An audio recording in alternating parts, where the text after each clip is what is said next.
सो हम करने वाले हैं पार्टिकल नेचर ऑफ लाइट। अब देखिए पार्टिकल नेचर ऑफ लाइट मतलब क्या। लाइट जो है एक पार्टिकल से मिलकर बना है। पार्टिकल एक, जैसा आप जानते हैं, पार्टिकल छोटे छोटे छोटे कणों को पार्टिकल कहा जाता है। तो हम उसको ये मान के चल रहे हैं कि पार्टिकल यहाँ पर लाइट का पार्टिकल मतलब कौन होगा, फोटॉन होगा। यानी कुल मिलाकर क्वेश्चन ये बनेगा फोटॉन क्या है। कभी क्वेश्चन ऐसा भी हो सकता है, right note on photon, photon के ऊपर नोट्स बताइए, उसकी विशेषताएं बताइए, कैरेक्टरिस्टिक्स बताइए।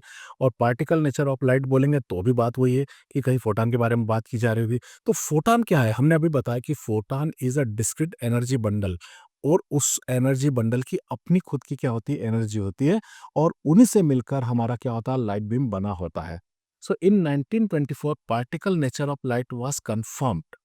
1924 में, 1924 में ये नेचर कंफर्म हो गया है। और क्यों हो गया है, देखिए क्योंकि क्या हुआ था, एक्सरे का स्कैटरिंग हो गया था किसके द्वारा, इलेक्ट्रॉन के द्वारा। इलेक्ट्रॉन को जब एक्सरे पर डाला गया था किसी खास फ्रीक्वेंसी के साथ, तो फ्रीक्वेंसी की एक्सरे पर, तो वो क्या हो गया था, टूटने लगी थी, अलग हो गई थी। Light behaves as if it is were made of particles of quantum energy. तो उससे ये प्रूव हुआ था कि जो लाइट क्या है, किसी एनर्जी पार्टिकल से मिलकर बनी हुई है। सब important properties of photons are. अब इसमें हमको फोटॉन्स के बारे में समझा गया है। तो देखिए मैं आपको सिंपल सी बात करता हूँ, आप इसमें इतना लिखना चाहें तो लिख भी सकते हैं कि light rays are made of energy particle और डिस्क्रीट एनर्जी पार्टिकल्स, जिसको हम क्या कहते हैं, which are known as quanta और फोटॉन। फोटॉन और उसके बारे में सीधे आप इसके कैरेक्टरिस्टिक्स लिख सकते हैं। तो देखिए अभी हमने इसकी एनर्जी देखी कि इसकी एनर्जी क्या होती है, E equal to H nu होती। तो E equal to H nu, ये जो है इसकी एनर्जी का फार्मूला है, जहाँ पे एच प्लांक कांस्टेंट है और न्यू फ्रीक्वेंसी है। तो photon is a particle has energy H new and it's momentum is P. मतलब फोटॉन की जो एनर्जी होती है एच न्यू आती है, और उसमें से मोमेंटम को डेवलप किया तो क्या बन जाएगा, पी बनेगा उसमें। The energy of photon is independent of intensity and radiation. इसकी जो एनर्जी होती है वो पूरी तरह इंडिपेंडेंट होती है इंटेंसिटी पे और रेडिएशन पे। यानी रेडिएशन का कोई सा भी टाइप्स हो सकता है, उसकी फोटॉन की एनर्जी उससे अलग नहीं हो पाएगी, अलग मतलब डिफरेंट नहीं हो पाएगी। ये इसमें बताया गया है।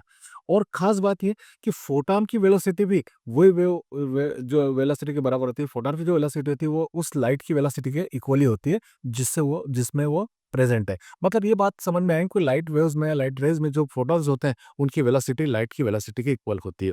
जो वैल्यू होती है 3 × 10⁸ मीटर पर सेकंड। मतलब फोटॉन की वेलोसिटी भी वही कंसीडर की जाती है, 3 × 10⁸ मीटर पर second. Photon is electrically neutral. अब देखिए फोटॉन जो होता है इसके ऊपर कोई चार्ज नहीं होता, कोई पॉजिटिव या नेगेटिव चार्ज नहीं होता।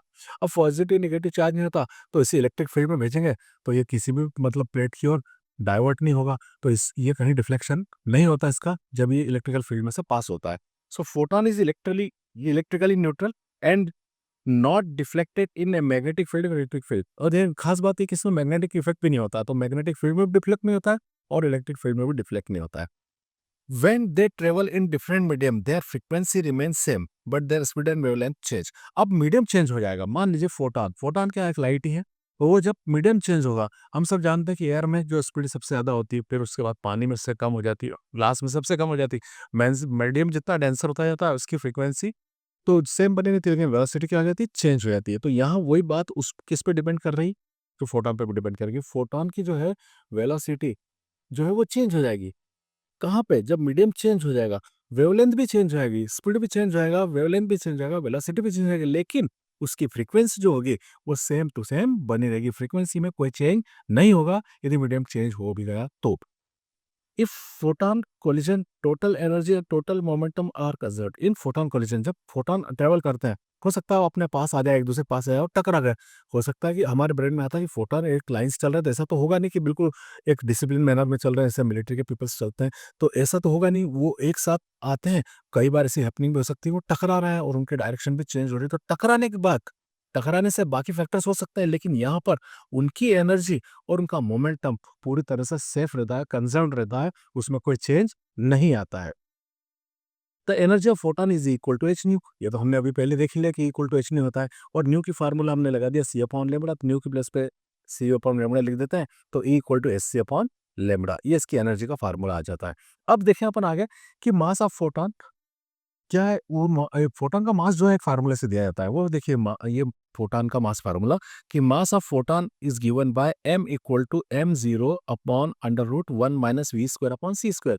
m0 जो है मास ऑफ रेस्ट है, उसका मास ऑफ रेस्ट है ये, कि इसका जो ये जब गति नहीं कर रहा हो, मतलब वेलोसिटी में नहीं हो, अपनी जगह पर बैठा हुआ हो, चल नहीं रहा हो, तो उसे हम मास ऑफ रेस्ट कहेंगे।